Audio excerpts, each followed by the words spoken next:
Good morning po sa inyong lahat.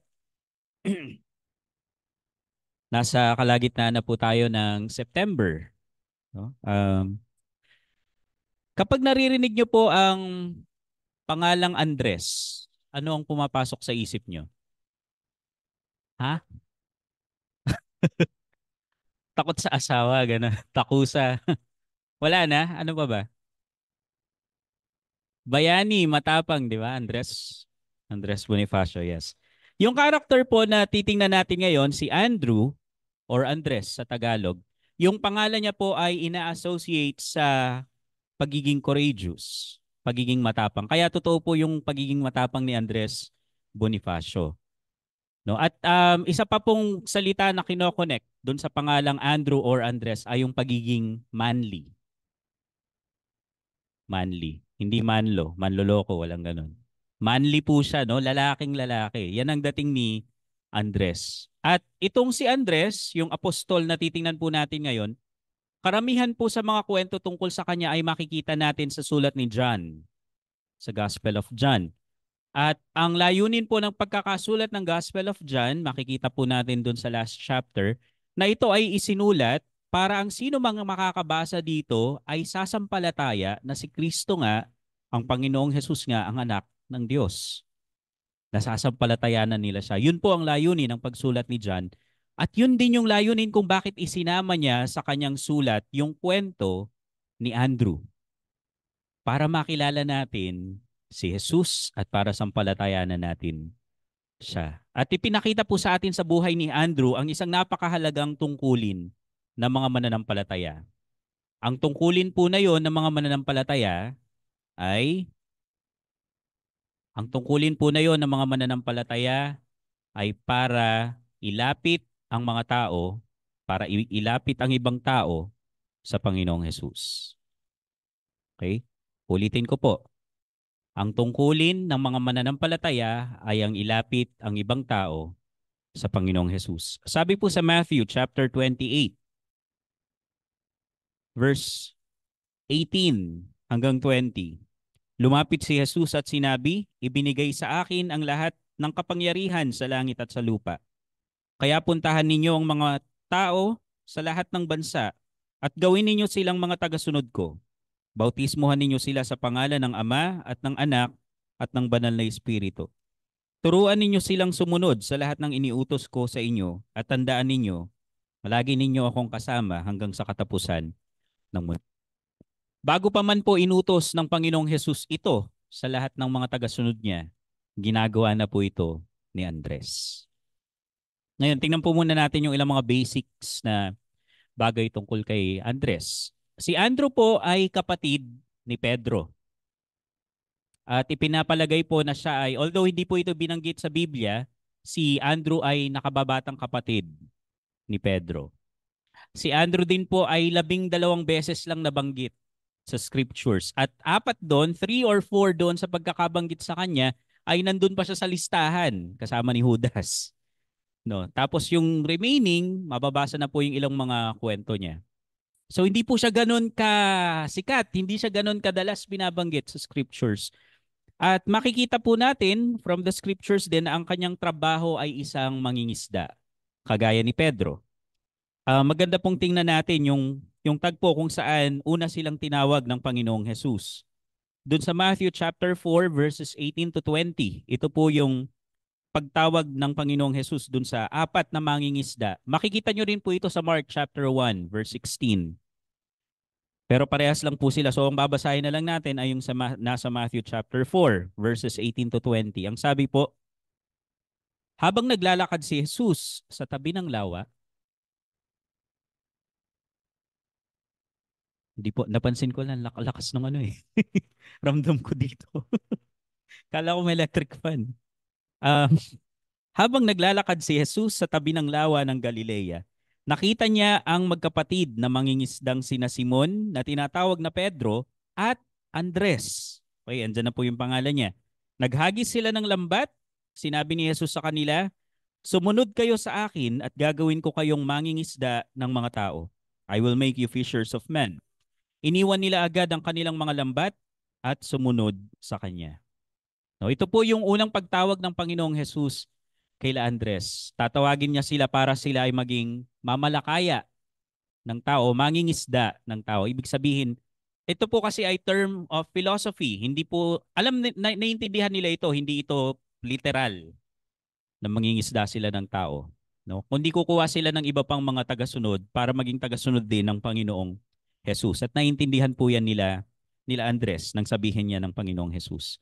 Yan po ang tungkulin nating mga mananampalataya, ang maging mangingisda ng mga tao. Pero bago po tayo makapangisda ng mga tao, bago natin mailapit ang mga tao sa Panginoong Jesus, kailangan muna na tayo ay mga disipulo. Yan po ang unang makikita natin sa buhay ni Andrew. First and foremost, siya po ay naging isang tagasunod ng Panginoong Jesus. Andrew was a disciple. Yung unang encounter niya po sa Panginoong Jesus ay hindi yung nandun sa Matthew chapter 4, kundi nandun sa John. Sa John chapter 1, maganda pong tingnan natin ito. John chapter 1 verses 35 hanggang sa 40. Sabi po, babasahin ko na dito sa aking salin. Verse 35. Kinabukasan, naroon ulit si Juan kasama ang dalawa sa mga tagasunod niya. Nang makita niya si Jesus na dumaraan, sinabi niya, narito na ang tupa ng Diyos. Nang marinig iyon ng dalawang tagasunod ni Juan, sinundan nila si Jesus. Lumingon si Jesus at nakita silang sumusunod. Kaya tinanong niya sila, ano ang kailangan nyo? Sumagot sila, Rabay, saan po kayo nakatira? Ang ibig sabihin ng rabay ay guro. Sinabi sa kanila ni Jesus, hali kayo at makikita ninyo. Kaya sumama ang dalawa at nakita nila ang tinutuluyan niya. Bandang alas 4 na noon ng hapon, kaya roon na sila nagpalipas ng gabi. Ang isa sa dalawang nakarinig ng sinabi ni Juan at sumunod kay Jesus ay si Andres na kapatid ni Simon Pedro. Sino po sa palagay niyo yung isa pang disipulo? Si John. Hindi po kasi sinasabi ni John na siya yung sumusulat nito. Pero ang nagkwekwento po dito ay isang eyewitness. Pero out of humility, ayaw niyang ilagay yung kanyang pangalan. Si Andres na lang yung nilagay niya. Pero yung dalawang apostol po na yan, yung dalawang tagasunod dito ni John the Baptist ay si John the Apostle na sumulat din ng gospel na ito at si Andres, yung Andrew. No? So ito po yung first encounter nila sa Panginoong Jesus. Nung tinuro ni John the Baptist ang Messiah, hindi nagdalawang isip si John at saka si Andrew na iwan yung former master nila or yung former teacher nila. Kasi si John the Baptist, aminado din po siya na hindi siya ang Messiah. Lumapit na dati ang mga religious leaders sa kanya, tinatanong kung siya ang Messiah. Sabi niya, hindi ako ang Messiah. Ako ang forerunner. Ako ang nag-aayos ng dadaanan ng Messiah. So si John the Baptist ay nag-e-expect ng Messiah, and so yung mga followers niya ay na-expect din ang pagdating nito. At nang ituro niya na sa kanila ang Panginoong Jesus, sumunod yung dalawa sa mga disipulo niya sa Panginoong Jesus. Nabawasan siya ng 2 subscriber.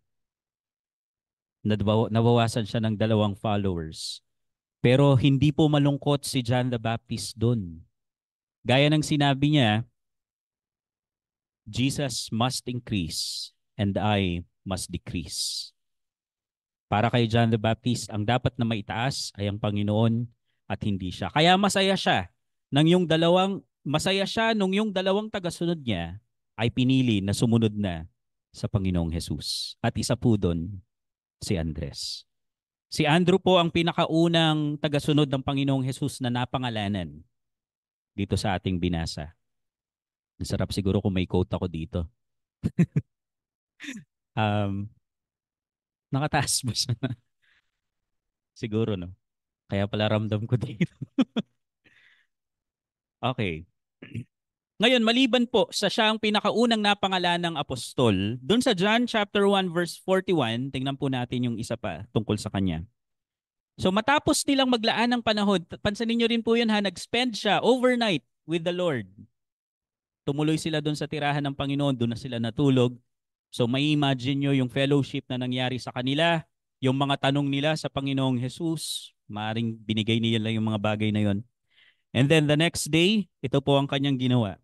Verse 41, kinaumagahan, hinanap kaagad ni Andres ang kapatid niyang si Simon at sinabi sa kanya, natagpuan na namin ang Mesyas. Ang ibig sabihin ng Mesyas ay Kristo. Bago pa po i-proclaim ni Peter na si Jesus ang Kristo, ang anak ng buhay na Diyos, si Andrew na ang naunang nag-recognize ng katotohanan na yun. Diba sa Matthew 16 po yun, nang sinabi ni Peter na you are the Christ, the Son of the living God. Bago pa man po yun banggitin ni Peter, alam na ni Andrew yung katotohanan na yun. Kaya nga ang sinabi niya kay Peter sa kanyang kapatid, natagpuan na namin ang Mesyas. Siya ang pinakauna. Mas nauna pa po siyang nag-claim o nagsabi kaysa kay Peter tungkol sa katotohanan yan. So dito po sa buhay ni Andrew, makikita natin yung pagsunod niya sa Panginoong Jesus. Alam niya kung sino yung dapat sundan. Hindi siya nag-stick doon sa side ni John the Baptist o ng kung sino-sino pa man. Nang i-point na siya ni John the Baptist, nang i-point na sila ni John the Baptist kay Kristo, sumunod sila sa kanya. At ganyan po yung ginagawa ng mga alagad. All throughout the New Testament, pinopoint nila ang Panginoong Jesus na siya ang dapat sundan, na siya ang tagapagligtas. Di ba po, si Pablo mismo, sabi niya, imitate me as I imitate Christ. Tularan niyo ako kung paanong tinutularan ko si Kristo. Si Kristo din ang pinopoint ni Pablo na dapat nating sundan. Kasi nga po, yung Great Commission na binasa natin kanina, gagawin nating alagad, hindi natin, kundi ng Panginoong Jesus ang lahat ng mga bansa. No? Kung may gagawin man po tayong disciples, hindi natin sila disciple. Disciple sila ng Panginoong Jesus. Yan po ang dapat mangyari. At ang isang nakakalungkot po sa panahon natin, bagamat malinaw na from the scriptures na ang Panginoong Jesus ang dapat sundan, na siya ang dapat gayahin, marami pa rin ibang sinusundan ng mga tao. Kapag tinuruan ko na po kayo na ako na ang dapat yung sundin, umalis na po kayo dito, tumakas na kayo. Kulto na po yun. Hindi na po yun dapat mangyari. Malinaw na kung sino ang dapat nating tularan, ang dapat nating sundan, pero kung meron pa rin kayong ibang sinusundan, hindi po yan tama, hindi po yan ang dapat nating gawin. A few days ago, meron po akong kausap at kinikilala niya yung sarili niya na isang Catholic defender. Sabi niya sa akin, wala ka bang sense of respect? Bakit niya po yun sinabi? Sabi niya, wala ka bang sense of respect? Kasi dumidiretso ka sa hari, hindi ka man lang dumaan dun sa mga servants niya. Si Mary ang servant of servants.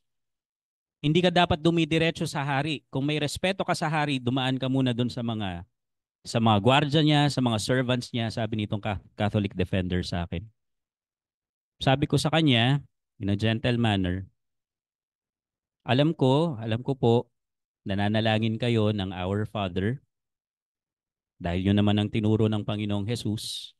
Yun ang tinuro niya sa mga alagad na paraan ng pananalangin. Doon sa panalangin na yun na itinuro ng Panginoong Jesus sa mga apostol na dapat din nilang ituro sa iba. Anong tinuro niya kung sino dapat ang panalanginan natin?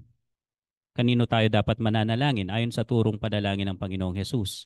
Kay Mary po ba o sa Diyos? So, bastos ba kung didiretso ka sa Diyos gaya ng tinurong panalangin ng Panginoong Jesus at kailangan mo nang dumaan dun sa mga servants niya para sila yung maghahatid ng panalangin sa Kanya? Samantalang ang Panginoong Jesus na mismo ang nagturo na tayo ay makakapanalangin diretso sa Diyos. Hindi po siya sumagot sa akin at sa madaling salita ako ay naalis dun sa grupong yon. Ayaw nilang may hindi sila nasasagot na tanong. Pero ang point po ay ito. Ano man ang religion nyo, kahit dito pa po kayo sa SRGC nag-a-attend, ang tanong pong dapat sagutin nyo para sa inyong sarili ay sino ba ang sinusundan nyo? Kaya po ba kayo nag-a-attend dito ay dahil dito nag-a-attend si Kuya Jepoy?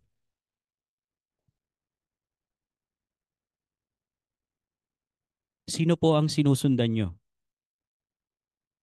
Kung ang pagiging tagasunod ni Kristo ay magiging isang krimen, meron po bang sapat na ebidensya para kayo ay mahatulan na guilty beyond reasonable doubt? Na ang sinusundan nga ng taong ito ay si Kristo. Mako-convict po kaya kayo?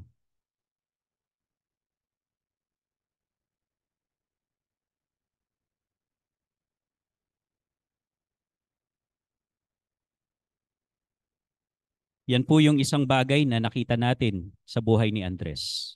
Kilala niya kung sino yung sinusundan niya. Naglaan siya ng panahon dito sa sinusundan niyang Panginoong Hesus para makilala niya lalo itong Kristo na ito. At dahil dito, sa pagsunod niya sa Panginoong Hesus at pagkilala niya sa kanyang Master, lalo siyang naging confident para ilapit ang ibang tao sa Panginoong Hesus. At ito na po yung ikalawang pag-uusapan natin, na si Andrew ay naglapit ng mga tao sa Panginoong Hesus. Andrew did not just become a disciple, he also brought people to Christ. Ang Kristyanismo po, ang Christianity ay hindi simpleng relihiyon kung saan kayo ay nagpapamiyembro, nagpapalista kayo na parang isang club or organization. Hindi po ganyan ang Christianity. Sa Christianity, ang sino mang napapabilang dito ay nagkakaroon ng direct relationship sa Panginoong Hesus.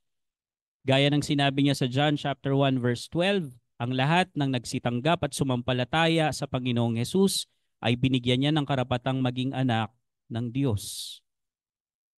Hindi lang po basta maging miyembro ng isang grupo o ng isang organisasyon o ng isang relihiyon. Meron po tayong relasyon sa Kanya. Kaya baliwala po na miyembro kayo ng isang napakalaking relihiyon o na isang napakagandang religion na may magandang chapel, baliwala po yung mga bagay na yan. Kung ang koneksyon nyo ay dun lang sa grupo na yon o samahan na yon, pero wala kayong koneksyon sa Panginoong Hesus. Dito po sa mga kwento na mababasa natin tungkol kay Andres.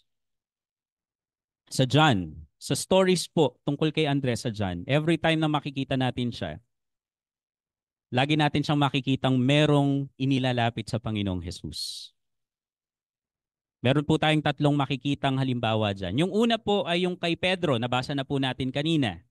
No, matapos niya makita o makilala ang Panginoong Hesus, kinaumagahan, ang una niyang ginawa, hinanap niya ang kanyang kapatid para sabihin ang tungkol kay Kristo. Sa Acts chapter 1 verse 8, ito po ang sinabi ng Panginoong Hesus bago siya umakyat. Ngunit pagdating ng banal na Espiritu sa inyo, bibigyan niya kayo ng kapangyarihan at ipapahayag ninyo ang mga bagay tungkol sa akin mula rito sa Jerusalem hanggang sa buong Judea at Samaria at hanggang sa buong mundo. Pansinin niyo po yung areas na yon na nabanggit, yung apat na area. Yung Jerusalem, yung kinalalagyan nilang lugar. Tapos yung Samaria, yung nasa paligid, nasa wider scope na po ito. Judea pala muna. Jerusalem, tapos Judea, mas malawak na. Tapos Samaria, nasa labas na yun ng Judea, mas malawak na yung sakop ngayon. At yung pinakahuli ay yung buong mundo. Hindi po ako mag-a-assign, no? May mga mag-a-assign po kasi nasasabihin yung Jerusalem ay yung family mo, tapos yung Judea ay yung kapitbahay mo. Samaria yung mga kasama mo sa group chat, mga ganyan-ganyan. Pero ganito po ang isipin natin. Yung mga bagay na ito ay nagpapakita ng lawak ng relationship natin. No? So, yung pinakamalapit sa atin, sana nalalaman nila, alam nila na tayo ay tagasunod ng Panginoong Hesus. Tapos, pag naipaalam na natin sa kanila, paalam pa natin dun sa iba, dun sa mas nakapaligid pa. Hanggang sa lumawak ng lumawak pa yung mga napapaalaman natin. Oh, salamat sa Panginoon. Si Ate Len, na-saturate nyo na ba ang Jerusalem nyo? Yung pinakamalapit, yung family, no? Sana po ay nalaman na nila yung tungkol sa Panginoong Hesus. Lalong maganda kung sila po ay nagpasya na maging tagasunod ng Panginoong Hesus. Pero ang mahalaga po ay nagiging witness tayo tungkol sa Panginoong Hesus. At kung mayroon tayong pagkakataon na magagawa, ay mailapit natin ang mga taong ito sa Panginoong Hesus. pansinin nyo rin po ito, hindi po nainggit si Andrew, bagamat siya ang naglapit kay Pedro, sino po ang kinonsider na leader ng 12? Si Peter, siya yung prominent dun sa 12. Tignan niyo po yung Book of Acts. Binanggit po ba ang pangalan ni Andrew? Hindi. Pero kasama po siya kapag sinabing the 12. Pag binabasa natin yung Book of Acts. Pero yung mga singular apostles na nabanggit doon, sila John, si Peter, si James, di po ba? Si Andrew nasaan? Basahin mo yung the 12, nandun siya. Pero wala siyang single na name na siya lang. Di ba? Parang ganito po. Si Queen Bee, kilala niyo po si Queen Bee? Beyonce? Di ba kilala niyo? Sino po nakakaalam dito ng Destiny's Child? Hindi niyo na alam yung Destiny's Child. Kasama si Beyonce Knowles doon sa grupo na yon, tatlong babae yan. At siya yung pinakakilala doon sa tatlong yun. Kilalang kilala yan ni Kuya Jepoy. Hindi talaga. Ikaw Kuya Froy, kilala mo? Ah, kilala niya. Okay. Pero ganun, pansinin niyo po, no? So ganyan po yung kasikatan ni Pedro. Kilalang kilala siya compared kay Andrew. Kahit sa panahon po siguro natin ngayon, mas maraming makakaalam o makaka-recognize kay Peter. Pero pag sinabi mong si Andrew, alagad yun? Di ba? Parang hindi pa alam ng iba, nasa 12 disciples pala si Andrew.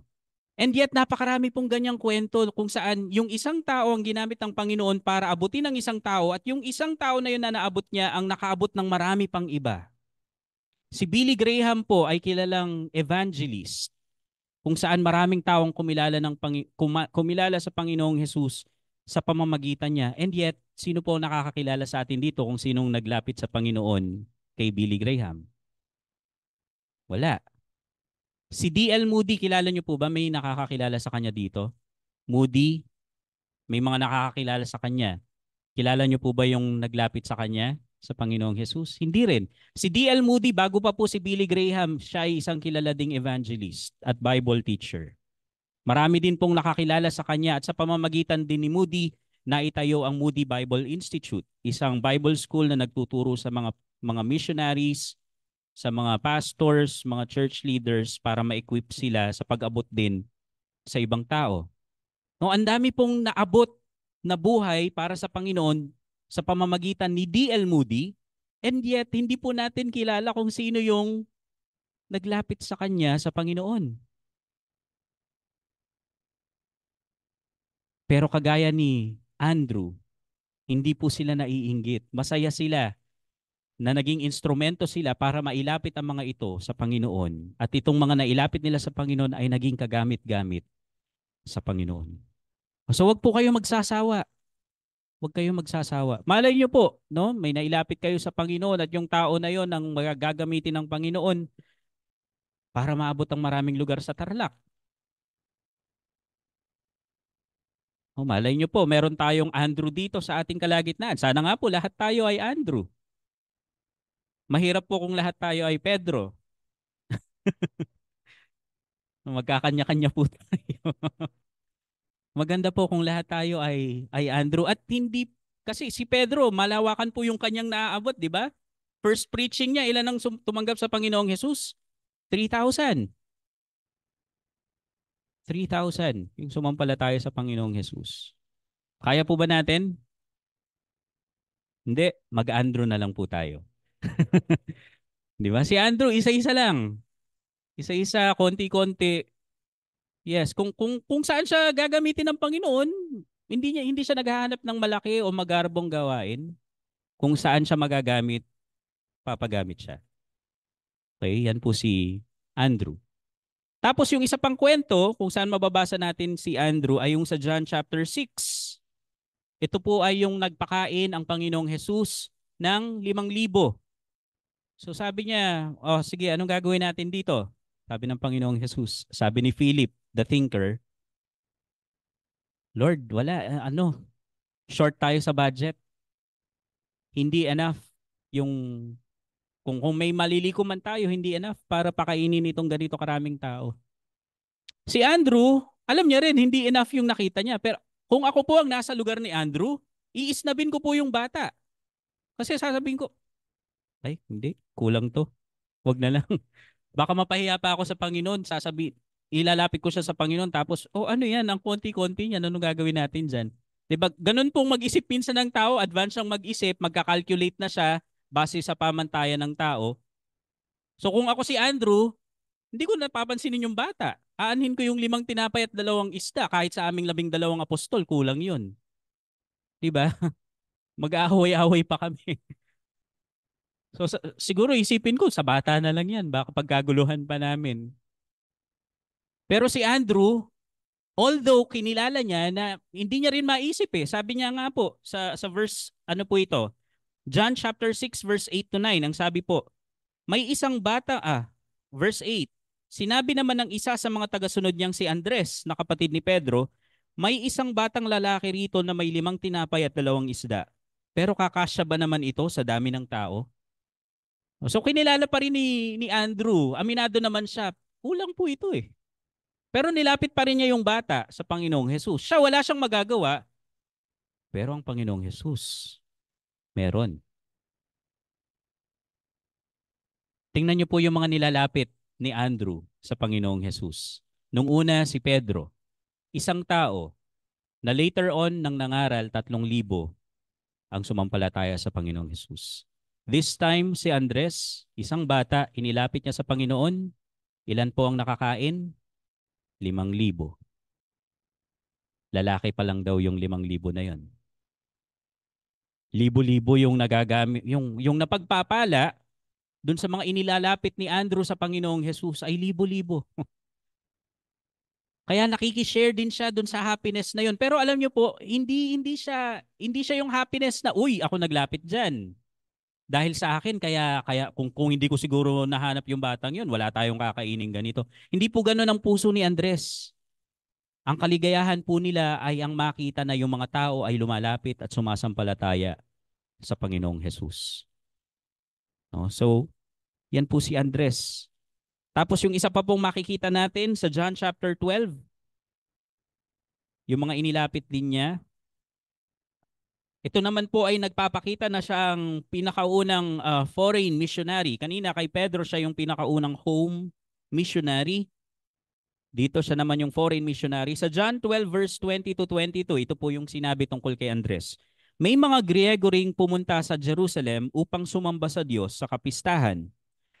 Lumapit sila kay Felipe na taga Bethsaida sa probinsya ng Galilea.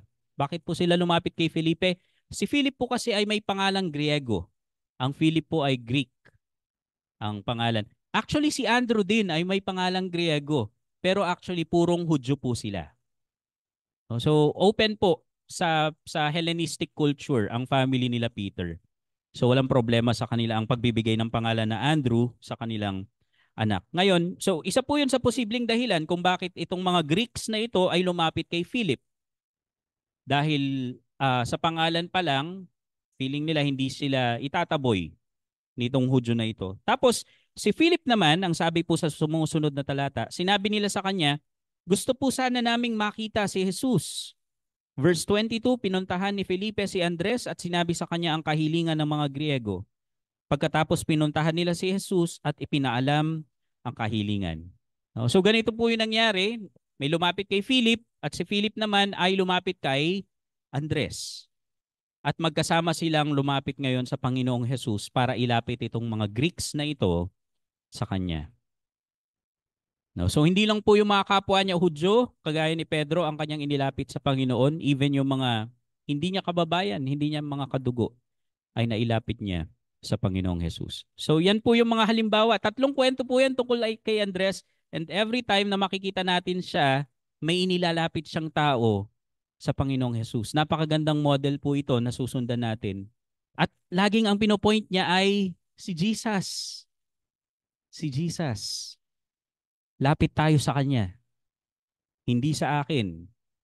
Oo, ako isa sa 12, pero ang dapat nating makilala ay si Jesus. No, yan po si Andres. Pinapakita niya sa atin yung kahalagahan ng pagdadala natin ng mga tao sa Panginoong Jesus. At itong ministry na ito ay hindi po malaki, hindi grande. Magagawa po ito ng kahit sino sa atin. Dahil at tayo, meron po tayong mga mga relationships na nabubuo, whether sa school man yan, sa trabaho, o sa community, nakakahanap po tayo ng pagkakataon para mailapit yung mga tao sa Panginoong Jesus. 'Di ba? Wala nga pong walang sulat si Andres. Wala siyang speech o sermon.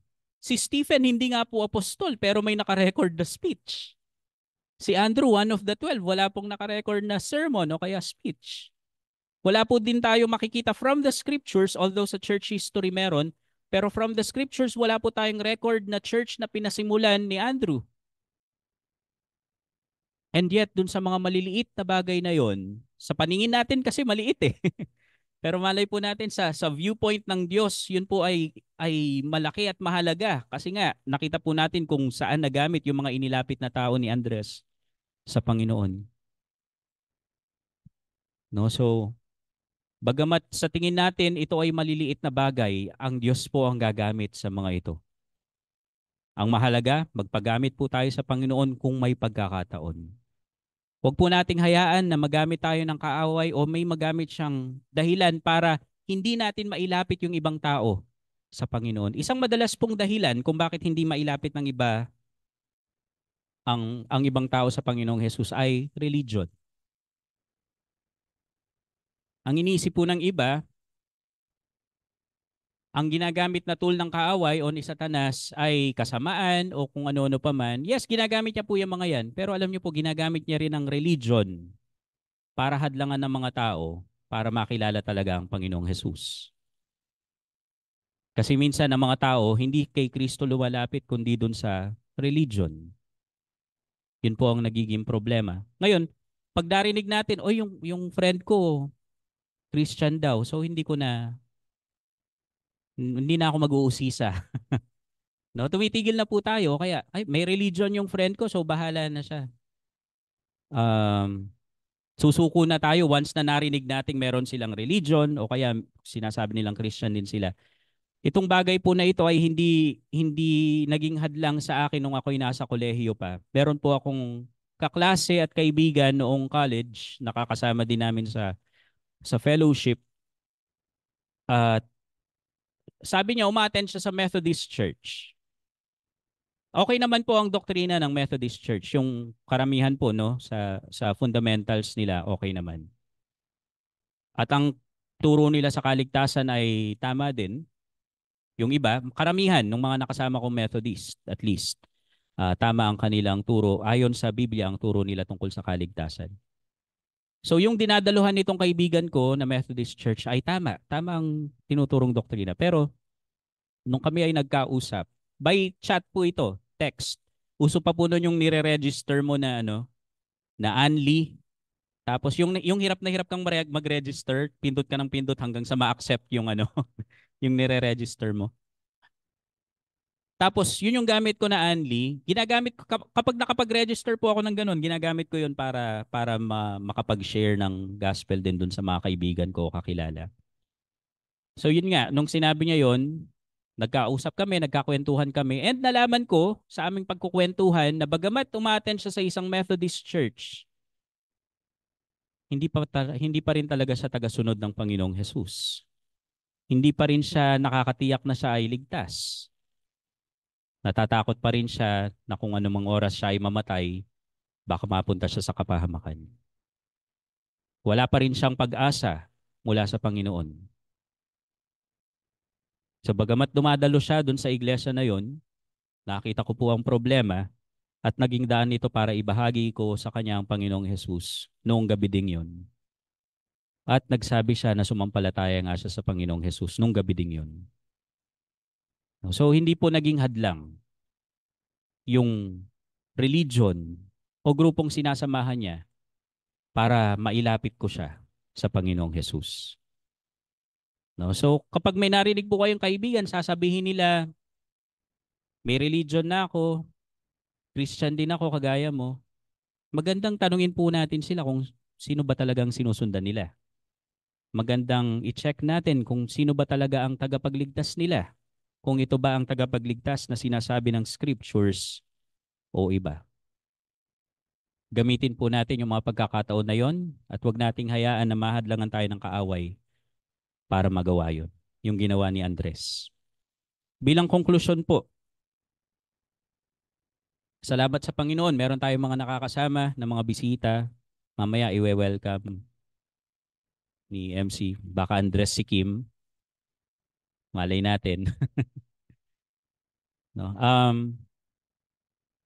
Pero kung tayo po ay nagdadala ng mga kaibigan dito o mga kakilala, kung nagdadala tayo ng mga kapitbahay dito para lang malamigan sila, dalhin nyo na lang po sila sa SM. Mas malamig po doon. Mas consistent yung lamig doon. Kung dadalhin nyo po dito yung mga kaibigan nyo o mahal nyo sa buhay dahil lang sa ganda ng kantahan, manood na lang po kayo ng ASAP. ASAP natin to. Di ba maya-maya, papalabas na yun. Mas magaganda yung mga boses ng kumakanta doon. Pero kung dinala nyo po sila dito para makilala nila ang Panginoong Hesus, para makarinig tungkol sa Panginoong Hesus, tama po kayo ng desisyon.